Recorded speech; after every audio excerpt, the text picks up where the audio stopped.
What do Brian Thompson, Luigi Mangione, and Nancy Pelosi have in common? This video is going to shock you, but before we get into it, it's going to blow your mind. And it is crazy, kind of the connections that are going to happen. We're going to go through a rabbit hole and you're going to get stuck in that rabbit hole. So if you do not want to get stuck in that rabbit hole, leave, because this is a wild ride. It's almost unbelievable. It's almost like a movie, but we have to go through it. And this is from Hui Jack. And this is for, as well here on this channel, this is educational purposes, entertainment purposes, not accusatory. You decide what you will do with this information when we get to the end. You make your own conclusions, because all the sources are at the end, and this is a wild ride we're about to go on. So, of course, if you're familiar, if you've not been living under a rock, this is Brian Thompson, Luigi Mangione, and Nancy Pelosi. Are you ready to dive in? Let's dive in. Okay, so yes, this is a very long one. So let's start. It is worth it. I've gone through this, and it is absolutely bonkers. My mind is still somewhat blown. So let's go through it together. October 2023, the Department of Justice initiates a non-public antitrust investigation into UnitedHealth Group concerning potentially unlawful acquisition. Okay, remember, Brian Thompson, UnitedHealth Group. UnitedHealth executives, including CEO Brian Thompson and Chairman Stephen Hemsley, begin selling substantial amounts of company stock, totaling $101 million by February 2024. This is just earlier this year. Moving forward, January 1, 2024, Vin Roberti, chairman of Roberti Global and longtime political ally and fundraiser for Nancy Pelosi. This is where Nancy Pelosi comes into play. Is retained as a lobbyist by Palo Alto Networks. February 12, 2024, Nancy Pelosi's husband, Paul Pelosi, purchased 50 call options in Palo Alto Networks, valued between $500,000 and $1 million. These are all random pieces, but they fit together soon. So stay with us. Stay with us, because you're in for a treat. February 14, moving forward about 2 weeks now, February 14, 2024, a ransomware attack targets Change Healthcare, a subsidiary of UnitedHealth Group, compromising personal and health information of over 100 million individuals. February 16, 2024, Brian Thompson sells $15.1 million worth of UnitedHealth Group stock. Other UnitedHealth executives complete additional stock transactions during this time. So what's happening here? Insider trading. Remember, at this point, the cyber attack is not public information. It's not public information. Other shareholders don't have access to us. Other investors are not privy to this information. They're selling. Moving forward, 4 days later, February 20, 2024, Palo Alto Networks experiences a 20% decline in its stock after lowering its billing and revenue guidance for the fiscal year.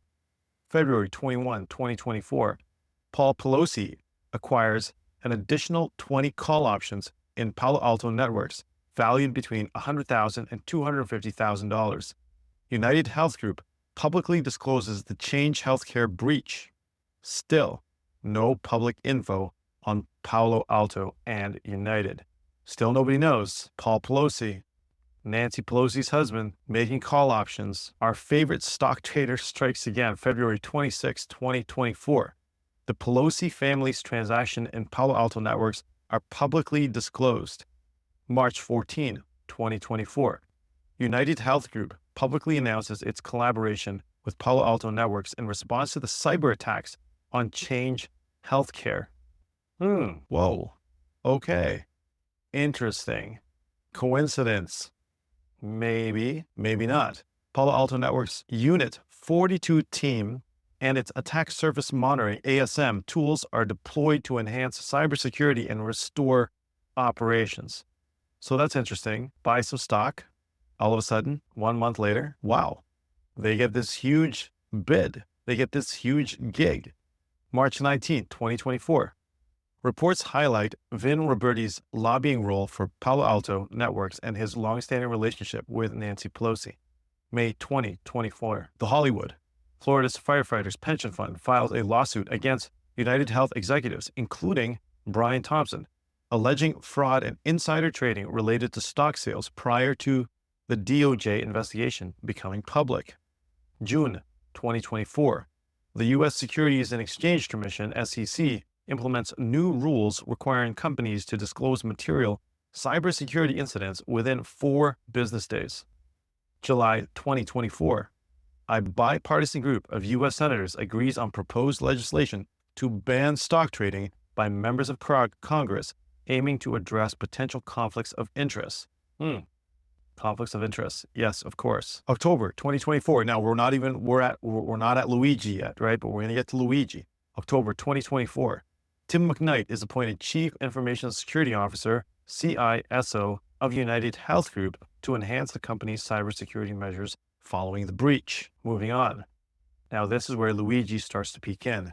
How did he know? November 22 to 23, 2024, Luigi Mangione likely boards a Greyhound bus in Atlanta, Georgia to travel to New York City. The journey takes approximately 17 to 19 hours. November 24, 2024, Luigi Mangione arrives in New York City via a Greyhound bus from Atlanta, Georgia, 2 days before the public announcement of UnitedHealth Group's investor conference. Okay, so he knows the CEO is going to be there. November 26, 2024, UnitedHealth Group announces its annual investor conference scheduled for December 4, 2024. December 4, 2024, Brian Thompson, CEO of UnitedHealth Group, is fatally shot in New York City. His death is under investigation with no confirmed connection to the DOJ probe or insider trading allegations. Remember, Luigi boarded the bus 2 to 4 days prior to the public announcement of the conference. So he knew what was up. Now, this gets interesting. Why would Luigi care? And how is Luigi connected to Pelosi? Well, here's the background. And again, draw the conclusions you would like, not from my channel, not from this information here, okay? Do your own research. This is educational, entertainment purposes only. Make your own conclusions. Mangione family connection. Luigi Mangione is part of the prominent Mangione family in Maryland, known for their real estate and healthcare ventures, including Lorian Health Services. Nicholas B. Mangione Sr., the founder of Lorian Health Services, is Luigi Mangione's grandfather, as confirmed through family connections involving Luigi's cousin, Nino Mangione. Now, from the other videos that we did, we know also who Nino Mangione is. He's actually an elected delegate of Maryland. Okay, so both families are prominent in the same very small state. Political tenures of related figures. Thomas D'Alessandro III, Nancy Pelosi's brother, served as the 44th mayor of Baltimore from December 1967 to December 1971. Nino Mangione, Luigi Mangione's cousin, elected to the Maryland House of Delegates in 2018 and began serving on January 9, 2019. The Mangione family is rich. They own resorts and country clubs around the state. But how did they get rich? The family founded and still owns a nursing home chain in the state, Lorian Health Services.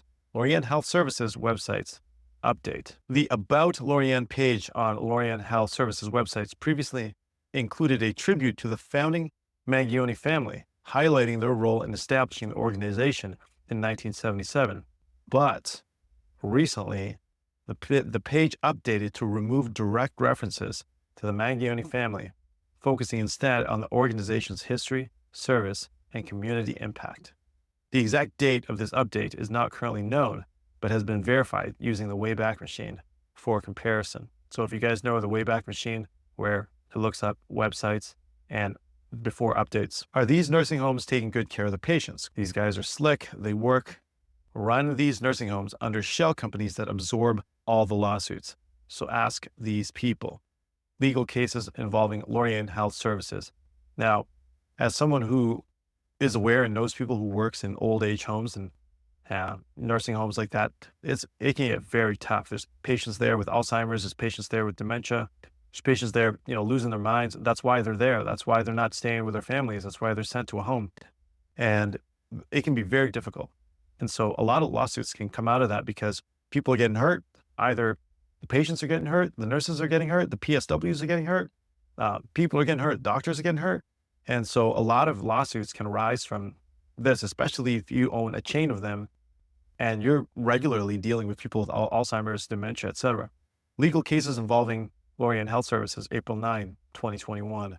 Class action lawsuit was filed against Lorient Health Services following a data breach exposing sensitive information of approximately 47,754 patients. Sorry about that. August 20, 2021, Shannon Ward and al. Versus Lorient Harvard, Inc., a medical malpractice case was filed. And medical malpractice, they could have made mistakes on medication. They could have misdiagnosed.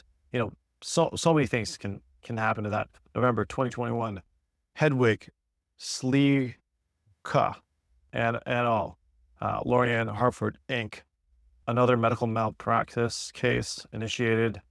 And then the most recent, April 2022, the estate of Wilbur Anders filed a lawsuit against Harvard, Inc., alleging negligence. Oftentimes, it would be negligence. On Luigi's public profiles, stay with us, it gets crazier. On Luigi's public profiles, before they were all white wives, he had listed Lorient Health Services as a place he frequently volunteered. So he has seen the dirty work of insurance companies firsthand, hence his vitriol towards these insurance companies, especially when his family owns the company, trying to get the money from the insurance companies. So what do we have here?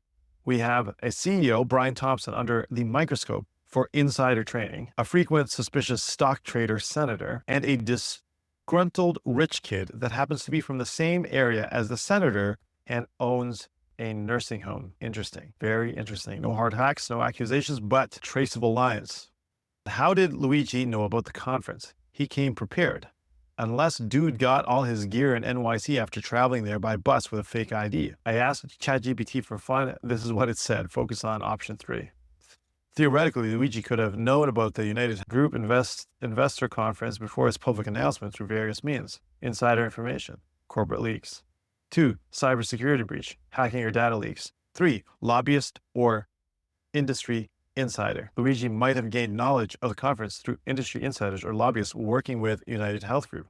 Lobbyists or consultants often have access to corporate timelines as part of their work. Publicly available patterns, surveillance or reconnaissance. So there you go.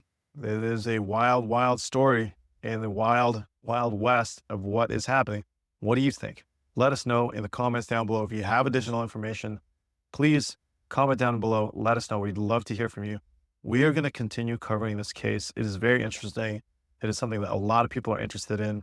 And quite frankly, it's something that I'm really curious what the outcome. I'm really curious. A lot of people are wondering what is the truth behind this. And could this be one of those things? Again, educational purposes, entertainment purposes. But the reason why this happens also, my friends, is because we are pushing God out of this country. Jesus died for all of our sins. He has the ability to turn this mess into a message, this test into a testimony, these pains into purpose. And if this country, this world would turn to Jesus, turn to the Prince of Peace, then maybe we can have some resemblance of that peace. God bless you.